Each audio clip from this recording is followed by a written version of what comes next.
নারীদেরকে আল্লাহ বানিয়েছেন উচ্চতর করে, নিম্নতর নয়। নারীদেরকে ছোট্ট জিনিস দিলে এটার বড় করে দেয়। নারীদেরকে ভ্রূণ দিলে, শুক্রাণু দিলে নারী এটারে বাচ্চা হিসেবে উপহার দেয়, ঠিক কিনা? বিয়ের মাধ্যমে স্বামী যখন তার শুক্রাণু তার স্ত্রীকে উপহার দেয়, স্ত্রী রিটার্নে কি উপহার দেয়? ফুল ফর্ম বেবি, মানব সন্তান। দেখছেন, আপনি দিলেন একটুকুনি দিছে বিশাল। আপনি যদি নারীকে বাজার এনে দেন, নারী এটাকে সুস্বাদু খাবারে রূপান্তর করে দেয়। আপনি তাকে একটা মুচকি হাসি দিয়ে দেন, সে তার কলিজা দিয়ে দেয়। কিন্তু যদি আপনি তার মনে কষ্ট দেন, সে আপনার জীবনকে জাহান্নাম বানায়া দেয়। খবর আছে, নারীর মন বুঝতে পারলে নেয়ামত, বুঝতে না পারলে কিয়ামত। ঠিক কিনা বলেন? নারী যে কত সম্মানিত, নারীর এটা বুঝেই নাই।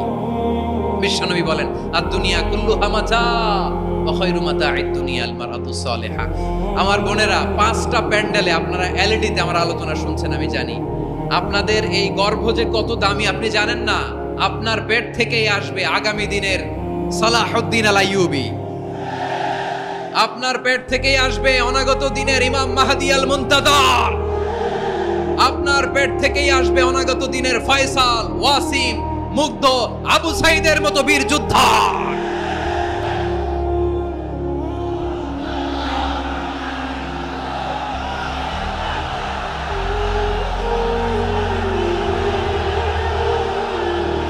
আমার প্রিয় বোনেরা, আমার প্রিয় বোনেরা, বিশ্বনবীর কথার ওজন খেয়াল করেন। আদ-দুনিয়া কুল্লুহা মাতা ওয়া খায়রু মাতা'আদ দুনিয়াল মারআতুস সালিহা। দুনিয়ার সবকিছুই অ্যাসেট, এর মধ্যে সবচেয়ে দামি অ্যাসেট নেককার নারী। আপনার গর্ভ যে কত দামি আপনি জানেন না। নিজের সময়টাকে কাজে লাগান, কোরআন পড়েন, সুন্নাহ পড়েন। আপনার অনেক দায়িত্ব ঘরে। You are the MD of your family. একটা family it's a very big institution. পরিবার একটা অনেক বড় প্রতিষ্ঠান। and you are the MD of your institution. আপনি এই পরিবারের MD, managing director of your family.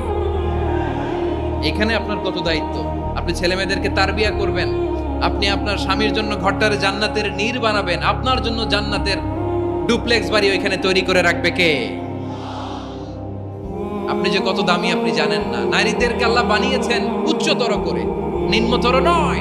আমার প্রিয় বোনেরা, আপনি যে কত দামি আপনি জানেন না।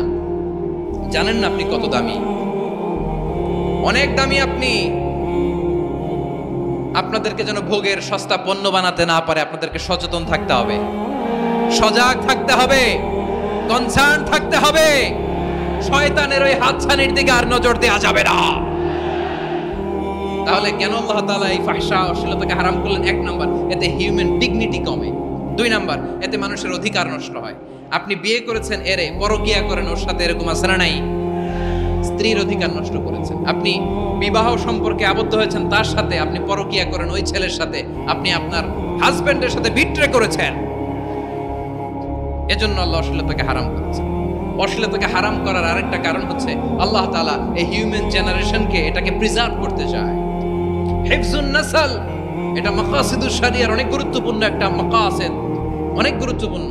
আপনার নাসল, আপনার জেনারেশনকে সংরক্ষণ করা। এই যে আসতেছে ফেব্রুয়ারি, কত ফেব্রুয়ারি জানো? এটা কি বিশ্ব ভালোবাসা দিবস? হ্যাঁ, কি দিবস? এই বিশ্ব ভালোবাসা দিবসের সাথে মুসলমানদের কোনো সম্পর্ক নাই। আমার প্রিয় ভাইরা, এই যে আপনি অবৈধ সম্পর্কে জড়ালেন, কেন আল্লাহ অশ্লীলতাকে হারাম করেছে দেখেন। বলতেছিলাম যে এটা আপনার নাসল, আপনার জেনারেশন, আপনার লিনিয়েজ, আপনার বংশকে প্রিজার্ভ করা। কে কার বাবা, কে কার মা, বাবা মা জানা, প্রজন্মকে প্রিজার্ভ করা, এটা ইসলাম ওয়াজিব করে দিয়েছে। এই যে অবৈধ সম্পর্কের কারণে, বিশ্ব বেহায়া দিবসের কারণে, এগুলোর আউটকাম, আউটপুট হিসেবে মাঝে মাঝে এই ঢাকা মেডিকেলের ডাস্টবিনে নবজাতকের বাচ্চার কান্নার আওয়াজ শুনতে পাওয়া যায়। চট্টগ্রাম মেডিকেলের ডাস্টবিনে নবজাতকের কান্না শুনতে পাওয়া যায়। বীর চট্টলার মুসলমানেরা বুঝতে পারলে আওয়াজ করে বলেন, এই যে চট্টগ্রাম মেডিকেলে যে নবজাতকটা পাওয়া গেল, ওর বাবাকে আমাকে বলেন। ওর বাবাকে, ওর মাকে, ও কোন ফ্যামিলির সন্তান কেউ জানে? আপনি হিউম্যান ডিগনিটিকে অপমান করেছেন না? আপনি তার ভবিষ্যৎকে অন্ধকার করেছেন না? আপনি তার লিনিয়েজকে প্রশ্নবিদ্ধ করে দিয়েছেন না? এই জন্য আল্লাহ তাআলা অশ্লীলতাকে আমাদের জন্য হারাম করে দিয়েছেন। পড়েন সুবহানাল্লাহ। এই জন্য রাব্বুল আলামিন বলেন, কুল ইন্নামা হাররামা রাব্বিয়াল ফাওয়াহিশা মা যাহারা মিনহা ওয়া মা বাতান। প্রকাশ্য অপ্রকাশ্য সব অশ্লীলতাকে হারাম ঘোষণা করে দিয়েছে কে? আবার দুনিয়ার বুকে যারা অশ্লীলতার প্রসার করে তাদের জন্য শাস্তি মজুদ রেখেছে কে? রাব্বুল আলামিন বলেন, ইন্নাল্লাযীনা ইউহিব্বুনা আন তাশিআল ফাহিশাতু ফিল্লাযীনা আমানু লাহুম আযাবুন আলীমুন ফিদ দুনিয়া ওয়াল আখিরাতি ওয়াল্লাহু ইয়া'লামু ওয়া আনতুম লা তা'লামুন। নিশ্চয়ই যারা বিশ্বাসীদের মাঝে অশ্লীলতার প্রচার প্রসার করতে চায় তাদের জন্য আমি মর্মন্তুদ শাস্তি প্রস্তুত করে রেখেছি, দুনিয়াতেও রেখেছি, আখিরাতেও রেখেছি। ঘোষণাটা কার?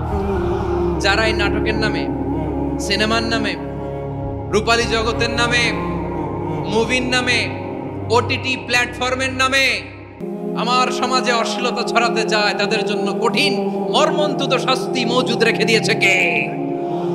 ও আমার বোনেরা, এখনো আপনি জাগবেন না? এখনো আপনার চিন্তার দুয়ারে এখনো নাড়া পড়ে নাই?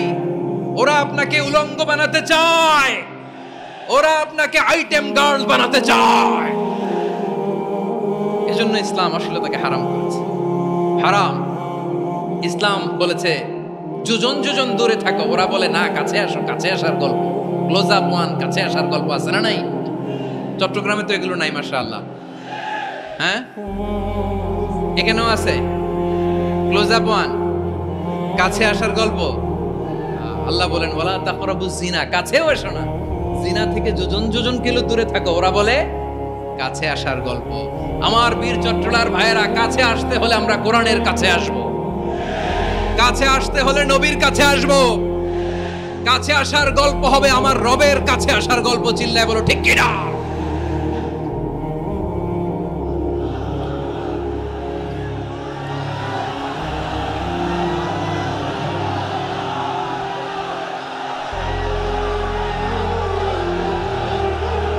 বসুন বসুন আমার ভাইয়েরা। তাহলে অশ্লীলতার সাথে আমাদের কোনো সম্পর্ক? সবাই বলতে পারেননি, আওয়াজ করে বলুন, অশ্লীলতার সাথে আমাদের কোনো সম্পর্ক? আমরা এই সমস্ত ক্লোজ আপ ওয়ান, কাছে আসার গল্পের প্রোগ্রামে যাব? আমরা কোন ধরনের অশ্লীল কন্টেন্ট সোশ্যাল মিডিয়ায়, টিভিতে দেখব? কি যুগ যে আমরা কাটাচ্ছি আপনি কল্পনা করতে পারবেন না। পর্ন ইন্ডাস্ট্রি, নারী পুরুষের বস্ত্রহীন যুগল দৃশ্য, এটাকে দিয়ে ওরা কোটি ডলারের ইন্ডাস্ট্রি বানিয়েছে। পুরো মানব ইতিহাসে এরকম জঘন্য সময় মানব ইতিহাস পার করে নাই। পর্ন এটা ইন্ডাস্ট্রি হয়ে গেছে। আমাদের এই যুবকগুলো, জেনজিগুলো, ওদের চরিত্র বাঁচাবে কি করে? কেমন করে হেফাজত করবে ওদের এই মূল্যবান চরিত্র? আমার প্রিয় ভাইরা, সুস্থ পুরুষ তার বায়োলজিক্যাল গ্রোথকে হরমোন দিয়ে স্টপ করে দিয়ে সে সার্জারি করে নারী হতে চায়। সুস্থ নারী পুরুষ হতে চায়। পুরুষ পুরুষের প্রতি সেক্সুয়ালি আকর্ষণ বোধ করে। এটা লূত আলাইহিস সালামের কওমের মধ্যে ছিল। এটাকেও আল্লাহ কোরআনে ফাহিশা বলেছেন। ওয়ালুতান ইয ক্বালা লিকওমিহি আতাতুনাল ফাহিশাতা মা সাবাকাকুম বিহা মিন আহাদিম মিনাল আলামিন। লূত আলাইহিস সালাম বললেন, তোমরা কি এমন এক অশ্লীল কার্যক্রমে ডুব দিলে নাকি যেটা গোটা বিশ্বের কেউ কখনো করে নাই? তোমরাই প্রথম করেছো। পড়েন নাউযুবিল্লাহ। এই পশ্চিমের এই রোগ আমার দেশে যেন আসতে না পারে, আমাদের সজাগ থাকতে হবে। প্রিয় ভাইরা, চিল্লায় বলেন ঠিক কিনা? পশ্চিমের অবস্থা ভয়ঙ্কর। পাশ্চাত্যে আমি যুক্তরাষ্ট্রে ছিলাম অনেকদিন, কয়েক মাস, বিভিন্ন স্টেটে ঘুরেছি। গার্ডিয়ানরা উদ্বিগ্ন। ছেলে মেয়েদেরকে, ছোট্ট ছেলে মেয়ে, ওদেরকে জিজ্ঞেস করে, তুমি how do you feel right now inside yourself? তুমি ভিতরে ভিতরে কেমন ফিল করো? তোমার কি ছেলে ছেলে লাগে না মেয়ে মেয়ে লাগে? আচ্ছা বলেন, এই ছোট্ট বাচ্চাটা ওকে এগুলো জেন্ডার অ্যাসাইনমেন্ট বলতে এগুলো কিছু বুঝে? এইভাবে মিসগাইড করা হচ্ছে। কৌতূহল বশত ছোট্ট ছেলে যদি বলে আমার তো মেয়ে মেয়ে লাগে, তখন বলে যে না তুমি মেয়ে, ছেলে না। মা বাবা বাধা দিলে ওকে আলাদা গভর্নমেন্ট হাউসে নিয়ে যাবে। ভয়ঙ্করতম অবস্থা। আমরা একটা সময়ে শুনতাম যে হুজুর আমার ছেলেটা খুব ভালো, হাফেজে কোরআন, আল্লাহওয়ালা। হুজুর আমার ছেলে দাড়ি রাখছে, আল্লাহওয়ালা। হুজুর আমার ছেলে 5 ওয়াক্ত সালাত জামাতের সাথে পড়ে, তার মানে আল্লাহওয়ালা। পশ্চিমে যে আমি কি শুনছি জানেন? ওরা বলে হুজুর আমার ছেলেটা ইউনিভার্সিটির একটা মেয়ের সাথে প্রেম করে, ও খুব আল্লাহওয়ালা, হুজুর দোয়া করবেন। এর কারণ ওদের কাছে আল্লাহওয়ালার ক্রাইটেরিয়া হচ্ছে হুজুর আমার ছেলেটা আরেক ছেলের পছন্দ করে নাই, আমার মেয়েটা আরেক মেয়েকে ভালোবাসে নাই, এজন্য আমার ছেলেটা আল্লাহওয়ালা, হুজুর ওর জন্য একটু দোয়া করে দিয়েন। কি চ্যালেঞ্জ ওরা ফেস করতেছে। ওনার ছেলে যে আরেক ছেলেরে বিয়ে করবে না, এটাতেই উনি খুশি যে আলহামদুলিল্লাহ আমার ছেলেটা একটা মেয়েরে ভালোবাসে, আমার মেয়েটা একটা ছেলেরে ভালোবাসে, মানে এটা খুব আল্লাহওয়ালা। নাউজুবিল্লাহ পড়তে পারলেন না?